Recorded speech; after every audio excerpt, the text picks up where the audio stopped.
So you're considering buying a house in Reno, but you're not really sure what the next steps are. In this video, I'm going to explain exactly what you need to do to buy a house in Reno. Hey everyone, my name is Tully and I'm a local real estate agent in the area.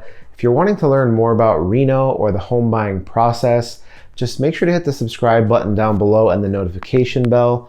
Or if you want to reach out to me directly, just look for my contact information on the screen or in the description below. Just, send me a text, give me a call, or shoot me an email. I'd be happy to help you anytime.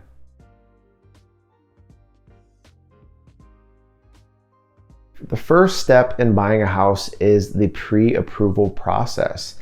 A lot of people like to look for homes before getting pre-approved, and I wouldn't recommend it because you could be looking at houses that are out of your price range. And what if you fall in love with the house that is out of your price range? And now you're, pre-approved for $50,000 less. Now you've, kind of wasted some of those emotions, some of your time, and, it's just not a good feeling. So what I would recommend is to get pre-approved before you even look at any houses in person.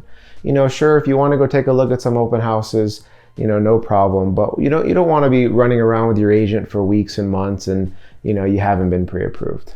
Another thing is I would recommend getting pre-approved with a local lender, not 1-800-LENDER, not www.givemealone.com, because the listing agents here in the area know the market is tough and they want to see a company or a lender that they know because they know that person's going to get the job done or the loan closed. You work with some of these banks, Bank of America, Wells Fargo, sometimes the loan process could be delayed a little bit.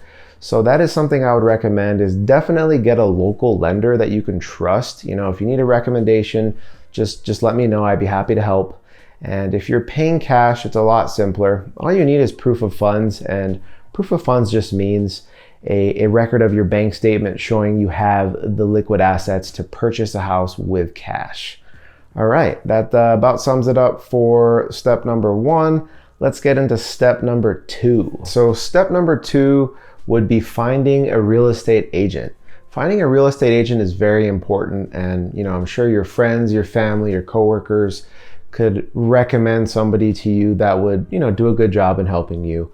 But one thing I would recommend is do a little research on your agent. Do they have a good track record? Take a look at their reviews on Google, on Zillow, on Trulia, and Yelp, and see what they have to offer. Have they sold any homes? Do they have good reviews, or are they just a friend of a friend that is part-time? That's another thing I want to talk about. I'm not knocking part-time agents, full-time agents. I've been a full-time agent myself for over 7 years, and I'm not knocking part-time agents.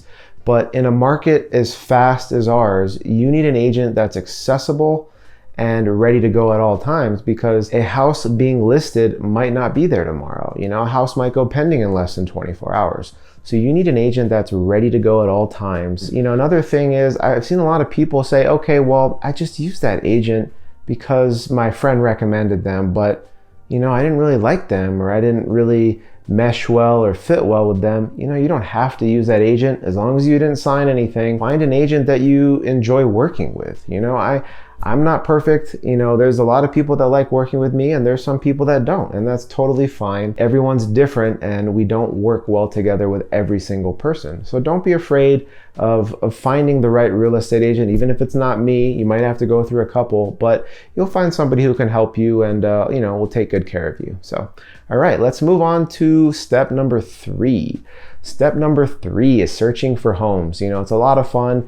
You start searching for homes online, and you get really excited. One thing I also want to tell you is, I'm sure but photos can be very deceiving. So a lot of real estate agents and photographers put a lot of filters on these houses, and that shiny countertop might look like a beautiful granite or quartz countertop, and geez, with that filter, it's just a plain old Formica laminate countertop. So just keep in mind that photos can be a little deceiving at times. Another thing I would recommend is I wouldn't use Zillow.com, Realtor.com, Redfin, Trulia.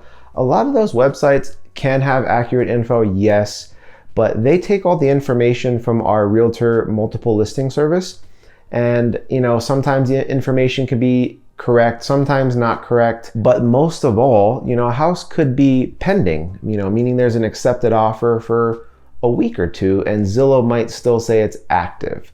So if you're trying to find a house in this tough market, you need a system that shows you and updates you with active and available properties every 15 to 30 minutes, which my site does. Or even a really good site I recommend is homesnap.com. And there's an awesome app that I could send you if you'd like, just let me know. And it works well on Android and iPhone.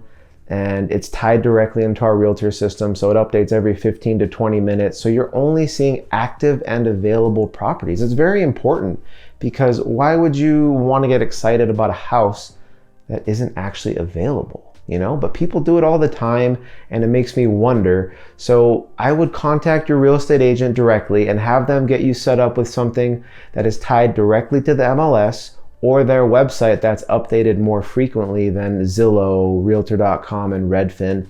And I think you'll be much happier in the home buying process. All right, step number 4. This one is finding the right house and submitting an offer. You could be sifting through 10, 20, 30, 100 houses till you find the one you like, and maybe, you've seen 5, 10, 15 in person, but now you've found the one you want to write an offer on. It's super exciting. And yes, it can be a little stressful at times. I've purchased a couple houses myself, and sometimes you get the butterflies, sometimes you don't, but it can be a stressful time. I completely understand. So when you're getting ready to submit an offer, make sure you have an experienced agent who understands the market, because what you're having to do right now when you submit an offer in this market is, you're likely going to have to go $5,000 to $30,000, $40,000 over asking. So what that means is you're going to have your down payment money, your closing cost money, and additional funds to cover that gap in potential lower appraisals. So I know it's a little confusing, and we'll go more into detail in another video explaining the complete escrow process, the inspection process, repairs, and things like that. But I just wanted this to be a real basic overview of the home buying process. So if you like the video and you want to see more, make sure to hit the subscribe button down below and the notification bell. Leave a comment and reach out anytime if there's anything I can do to help, and I'll see you on the next video. Take care.